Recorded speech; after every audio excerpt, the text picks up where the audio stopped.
I'm in the middle of my project of riding and testing a long travel 29er, which is a Specialized Stumpjumper 29er Expert. And a project, by the way, for my YouTube channel is where I go out and buy a bike with my hard-earned money and test it hard for about 3 months. And one of the aspects of this project is comparing the long travel 29er with a 27.5 trail bike, which is a Giant Trance Advanced. Now, I just uploaded a video where I showed these bikes up close and talked about the differences and the similarities. Now, this video is talking about the time trial that I did about 3 or 4 days after I got the Specialized Stumpjumper. And the time trial is on trails that are more cross-country oriented, definitely not trails that warrant a trail bike. Now, I know some of you out there are saying these bikes are not cross-country bikes. Why would you do a time trial? That's really not a good comparison.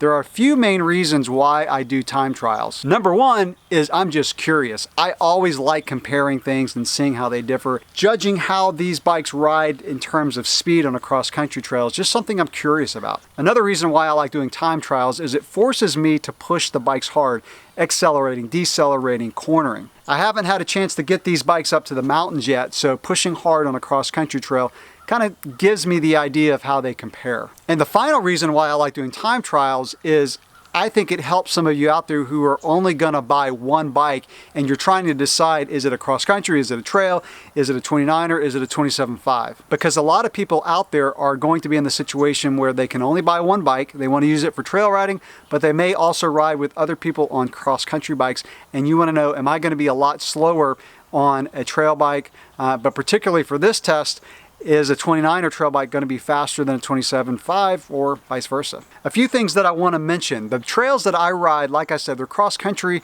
oriented, but they're also really tight and twisty. So these types of trails, kind of going into it, I had the premonition that the 27.5 would be a little bit faster because I can just kind of dive into a corner a little bit quicker, and the 27.5 also accelerates out of the corner quicker. However, the trails that we ride also have a lot of roots, and that's where the 29er really has an advantage. It just kind of goes over roots, particularly the harsh square edge roots. It just gets over them a little bit easier. Now, I do want to mention that I had already flipped the chip, so the flip chip, on the Specialized Stumpjumper before doing this time trial. So that took it from the stock setting, which was more slack, and putting it in the higher setting, which steepens the head angle by 1/2 degree and raises the bottom bracket by about 5 millimeters. All right, now let's talk about the time that I got on both of these bikes. I did the test on 2 separate days.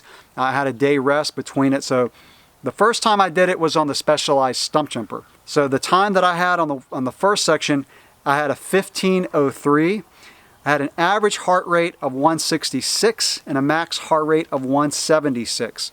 Now, 2 days later, I went out and repeated the test on the Giant Trance, which is, like I said, is a 27.5 trail bike. On that section, I was a 15:08, so I was 5 seconds slower on the Giant Trance with an average heart rate of 162. Now, a little bit lower, so the heart rate varies. It can vary on, if you got a good night's sleep or what you ate. It's a little bit more variable. But the max heart rate was a 175 versus a 176 on the Stumpjumper. Now, on the second section, which was a little bit more hilly, both of these sections are very rolling. There's not a lot of flat. It's constantly up and down.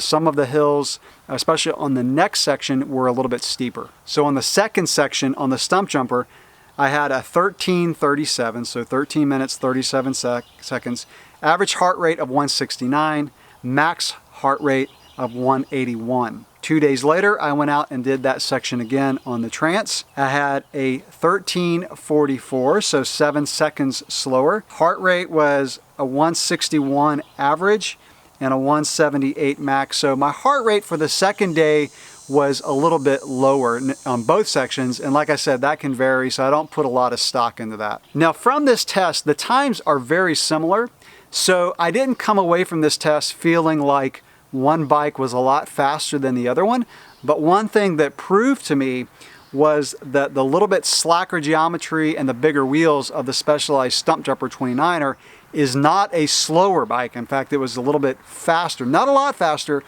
but it really helped me have confidence that I'm not going to be a lot slower on that bike. A few things that I want to mention that I felt when I was doing this test. First of all, I do want to mention that on the second section, on the Stumpjumper, it started raining, It rained kind of hard just for a couple minutes, not enough to soak the trail, but it did make the trail a little bit more damp. I was a little bit more cautious. However, being 2.6-inch wide 29er tires, traction I didn't feel like decreased at all, even when the trails got a little bit wet. On the Stumpjumper, I felt like the momentum really worked in my favor in the sense that I did not have to pedal quite as much. So there were a few sections where I probably coasted a little bit more on the 29er and was able to use that momentum. Another thing that I want to mention is when I jumped back on the 27.5, the Giant Trance, it felt like a smaller bike. It's lower to the ground, and that bike actually felt more cross-country than it did before. Now obviously when I jumped from my cross-country bike back on that bike, it feels more like a trail bike, but going from a 29er trail bike to a 27.5 trail bike, it made the 27.5 just feel more agile, more cross-country than I was used to. Both of these bikes are a blast to ride, even on cross-country trails. I've gotten more used to the 29er, the Specialized Stumpjumper. So I'm going to repeat this test in another month or so after I get more time on that bike and see if maybe I'm even faster. It's also worth noting that the style of riding is a little bit different on the 29er because it's higher off the ground. It's not as agile, so you kind of have to use a little bit more body English, so to speak, to get it through the corners. But that's actually a lot of fun. It's, as I mentioned in one of my other reviews of this bike, it's fun to kind of learn a little bit different riding style and learn how to manage those wheels in the corner and use the momentum to your advantage. Now, I'm not using this test to help me decide which bike to keep. It doesn't matter which one's faster on my local trails because, like I've said before, the reason I own a trail bike is for when I do my trips to the mountains, which I have one coming up in a few weeks, and that's what's really going to help me decide which bike I prefer. So that'll wrap up this kind of short video on this time trial comparison that I did with these bikes. Is it useful to you? Is this kind of information helpful? Let me know in the comments below. If you have any other questions or comments, drop those below as well. And finally, I want to give a shout out to my local bike shop, the Super Cool Bike Shop in Gainesville, Florida, who helped me get my hands on the Specialized Stumpjumper for this project. Go ahead and subscribe to the channel. If you haven't already done so, hit the bell so you're notified of the future videos I do comparing these two bikes. Thanks for watching.